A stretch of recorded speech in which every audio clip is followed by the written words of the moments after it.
Olá, pessoal. Meu nome é Emanuel. Sejam muito bem-vindos aqui à nossa sessão paralela, oferecida pela Bluetex em parceria com a Tex Pricing, sobre o tema do século, né, a exclusão do CMS na base de cálculo do PIS e COFINS. É um prazer para mim, né, participar aqui do Synergy. Já participei em outras edições. O Synergy é uma conferência global da Thomson Reuters, que acontece há mais de 10 anos. Ele é uma referência mundial nas discussões sobre os mercados fiscal, tributário, jurídico e também de comércio exterior, né? O Synergy sempre traz muitos conteúdos relevantes e meu desejo é tentar ser útil aqui também nesse nosso breve tempo que a gente vai ter aqui de contato. Muito obrigado pela participação de vocês, estar aqui conosco nessa sessão. E só falando aqui rapidamente, a gente está aqui atrás, né, das montanhas de Minas, em Belo Horizonte. Trabalho numa empresa siderúrgica grande, participa aí dos projetos pilotos do SPED e a gente também tem um grupo de discussão dentro da Bluetex, o GDE, em que esse tema, né, foi muito debatido, não só do ponto de vista jurídico, mas também do ponto de vista prático, das práticas, né, do dia a dia, como que a gente implementa esses processos dentro das nossas empresas, essas mudanças, né? Então, a minha experiência sempre foi pautada dentro dessa esfera, e o nosso foco aqui, então, é tentar, né, vislumbrar um pouco, diante do que já foi comunicado, como que fica aí o novo cálculo para emissão da nota fiscal, os seus impactos na FD Contribuições, tentando fazer aí uma comparação entre o modelo antigo e o modelo novo. A gente começa, então, dizendo o seguinte, né, a decisão de maio, né, de 3 de maio de 21, o STF pacificou a questão dos entendimentos com relação à exclusão do ICMS da base de cálculo do PIS e COFINS. Até então, haviam várias dúvidas se seria sobre o ICMS apurado ou sobre o ICMS destacado na nota, e então houve a pacificação com relação ao tema. Ficou definido muito claramente que é o ICMS destacado em nota fiscal. Então, todo esse processo desencadeou uma série de outros debates. E aí, em junho de 21, foi publicado um guia referencial, novo guia, né, da FD Contribuições, que trouxe, então, alguns temas, né, de discussão sobre isso. Lá existe algumas sessões de informação e foi publicada ali a seção 11 e a seção 12. A seção 11, ela trata, basicamente, tentando segregar sobre a questão de como proceder com relação a, a, ao período, né, de março de 2017 para cá, quando houve o primeiro início do julgamento, dizendo o seguinte, que baseado, né, no que foi definido pelo STF, o valor do ICMS destacado nas notas fiscais não integram mais a base de cálculo da contribuição para o PIS e a COFINS, independente da pessoa jurídica ter protocolado ou não a ação judicial. Então, essa é a primeira fala que está lá clara, né? Sobre o período anterior, a março 17, a sessão diz, né, vai tratar sobre a questão de que a pessoa jurídica tem que ter protocolado a ação judicial, né? Não é esse aqui o nosso tema que a gente vai tratar.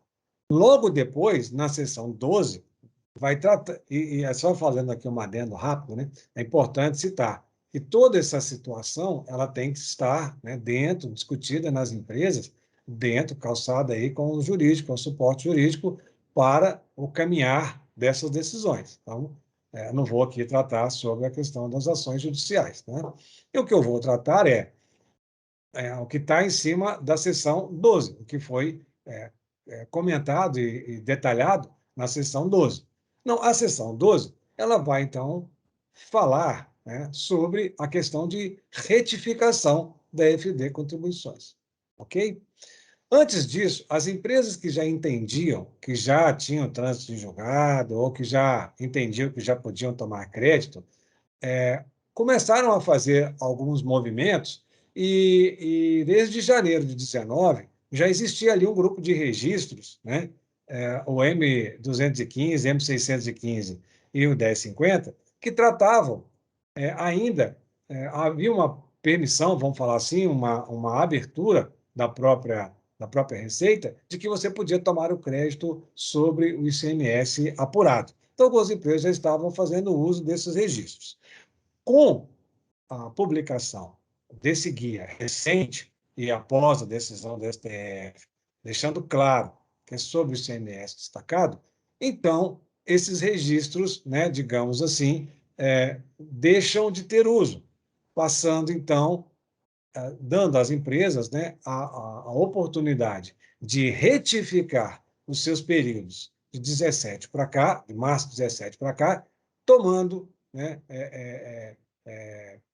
fazendo, né, a escrituração, recalculando o PIS e COFINS apenas sobre o valor da nota, menos o ICMS. Portanto, se vocês olharem lá o que está descrito dentro da seção 12, ela vai deixar claro para vocês como que deve ser escriturado dentro da EFD Contribuições. Estou falando, para o período passado, para o período de março 17 para cá, as EFDs deverão ser retificadas, em que, nos campos onde houver destaque do ICMS, né, você deverá, então, lançar lá no seu registro 670 o campo 15, valor de ICMS, e no campo 8, o valor desse mesmo ICMS como desconto, que seria, né, a exclusão da base. E, portanto, o valor base de PIS e COFINS ficaria sem esse valor de ICMS. E você, então, o valor de PIS e COFINS seria diminuído, ok?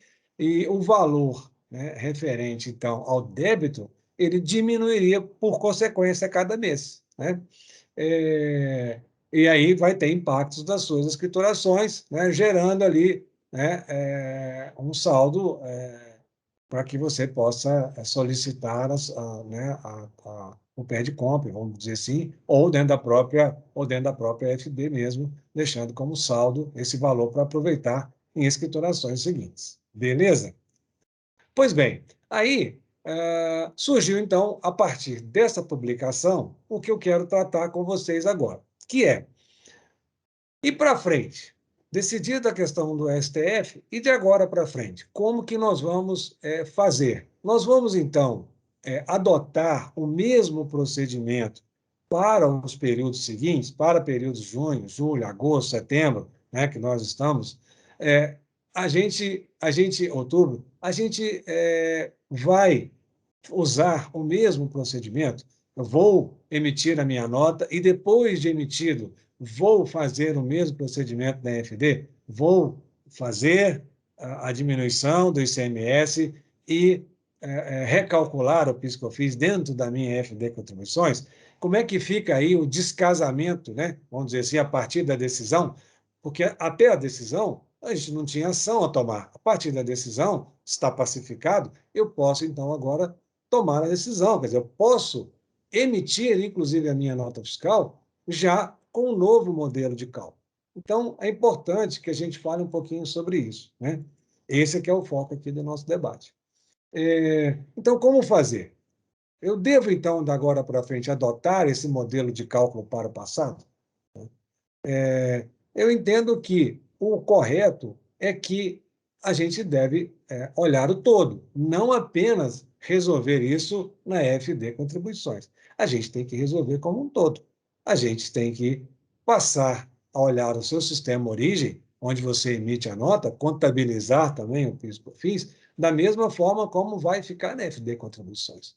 Então, poderia, por exemplo, já a partir ali de junho, julho, já poderia estar emitindo as notas já com um novo modelo de cálculo, a nota sendo emitida com esse novo modelo de cálculo, e, portanto, na FD não teria mais que fazer a exclusão da base, né?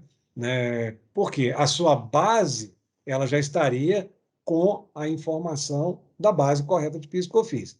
Alguns ainda dizem que você poderá sim informar, deverá sim informar o campo 15, o campo 8 lá como destaque, né, como abatimento e tudo, Mas é importante que já o seu nascedouro, que lá na sua nota fiscal, também espelhe essa verdade. Isso é importante, porque senão você vai ter um descasamento. Você vai ter a nota fiscal calculando um PIS/COFINS com ICMS na base, e você vai ter a FD, contribuições, retirando isso e fazendo um novo cálculo. Então é importante que haja esse casamento, né, para não haver aí o desencontro dessa informação, né, seja da nota, seja do movimento contábil. Então, isso é importante a gente pensar dessa forma. E aí ficou, então, uma pergunta. E qual seria, então, o modelo de cálculo? Qual seria a forma correta de fazer esse cálculo? A gente discutiu isso muito dentro dos nossos encontros virtuais que nós fizemos aqui, né, aqui na nossa célula, aqui no GDE, que eu já comentei, aqui em Belo Horizonte, na Blutex. Muito se conversou sobre isso. Pois bem, vou falar dois modelos, né? Você pode, dentro do seu sistema origem, fazer um modelo, né, que parta do preço final, tirando o ICMS da base de cálculo, formando a nova base de PIS e COFINS e calculando o PIS e COFINS. Pode fazer dentro do seu processo, dentro do seu sistema origem, e aí você teria a contabilização desse PIS e COFINS e, portanto, também na nota fiscal esse PIS e COFINS. Então, exemplo, numa nota de R$ 100, né, a um ICMS de 12%, o que eu teria? Antes eu tinha R$ 100, era base ICMS, ICMS 12, e PIS e COFINS, a base, mesma base 100, 9,25. Era assim que era, né? Então, se eu fizesse para o passado, o que eu tenho que fazer lá na FD Contribuições? Eu tenho que ir lá, retirar esse 12 que é o ICMS da base 100, forma a base 88 e, portanto, recalculo o novo PIS/COFINS, seria 8,14 o total, né, de PIS e COFINS juntos, né? Pois bem, eu posso fazer isso por dentro da minha empresa? Posso, já posso lá emitir a nota já nesse modelo, né, tirando, colocando a base de PIS/COFINS, recalculando PIS/COFINS, vai ficar um valor de 8,14. Perfeito? Então, essa seria uma situação, um modelo, e você vai contabilizar esse 8,14. Uma segunda situação, que a grande maioria, a grande discussão que as empresas têm, é que é o seguinte: desde a MP, né, lá de 2002, a MP 135, que trouxe, né, a questão da não cumulatividade, as empresas antes destacavam o PIS/COFINS, faziam o cálculo do PIS/COFINS a partir de um faturamento total. E desde essa época se passou a fazer PIS/COFINS nota-nota.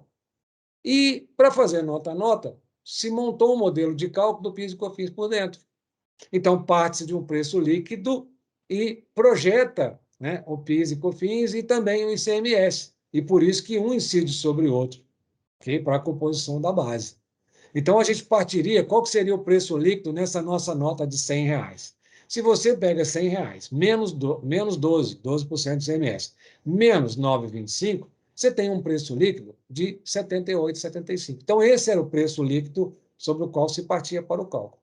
E calculava o PIS/COFINS. Como que calcula? Né? Você calcula 78,75, né? Embute um sobre o outro, vai chegar na base 100 e se calcula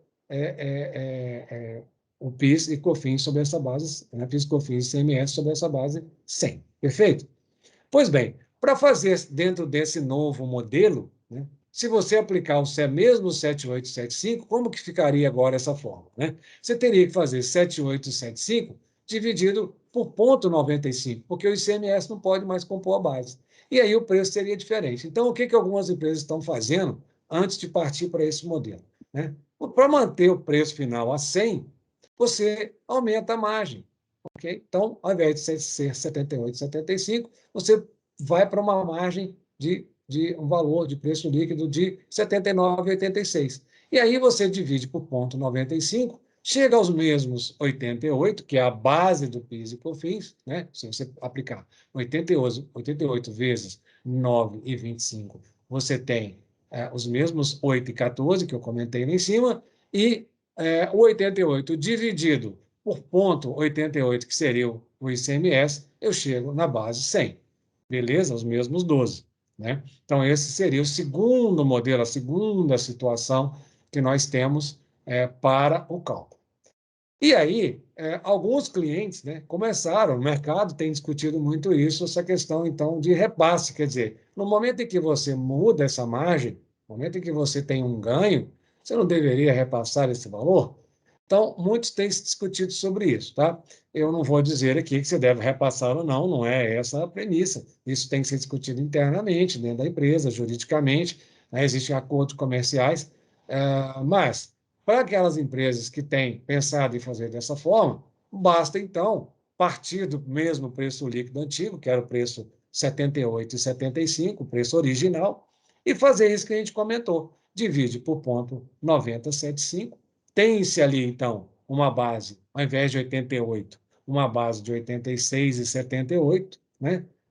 Multiplica-se o 9,25 sobre essa base 8,678, você vai ter um PIS/COFINS menor, então, do que aquele 8,14 que a gente tinha antes, um pouquinho menor, e o ICMS também vai ficar com uma base menor, porque se você divide 86,78 por, né, 0,88, você vai ter uma base do ICMS de 98,61. Portanto, uma base menor e um ICMS menor também, ou seja, teria um repique no ICMS menor. Então, você teria, ao invés de 12, né, R$ 12, você teria um ICMS um pouco menor.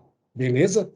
Então, essas são as três formas que a gente tem com relação aos novos cálculos de PIS e COFINS. Cabe a vocês, né, decidir o modelo, ok? Mas decidido o modelo, qual dos cálculos você vai adotar, o que eu quero frisar aqui é que é importante que a sua nota fiscal e que a sua contabilização já estejam no novo modelo e que lá na FD Contribuições também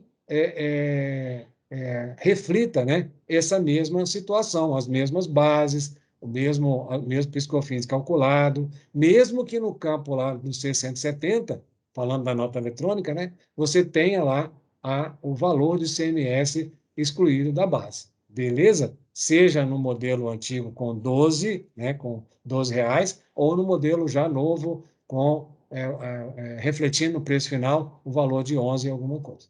Beleza? Esse é o processo aqui, tá? E aí, finalizando aqui um pouco a nossa fala, né, já indo caminhando para o final, é o seguinte: e as entradas? Então, muito se discute sobre as entradas. Como é que fica? As entradas, elas têm uma legislação própria. Elas têm uma legislação que é a Lei 10.833 e a Lei 10.637, né, do PIS e da COFINS, que tratam sobre o olhar do crédito. E sobre o olhar do crédito, ainda o que está na legislação é o custo.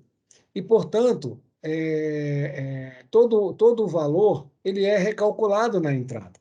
Muito tem se discutido sobre o tema, mas o modelo da entrada ainda não mudou. A gente tem que ficar atento a isso. O modelo da entrada ainda não mudou, ok? Faça da mesma forma.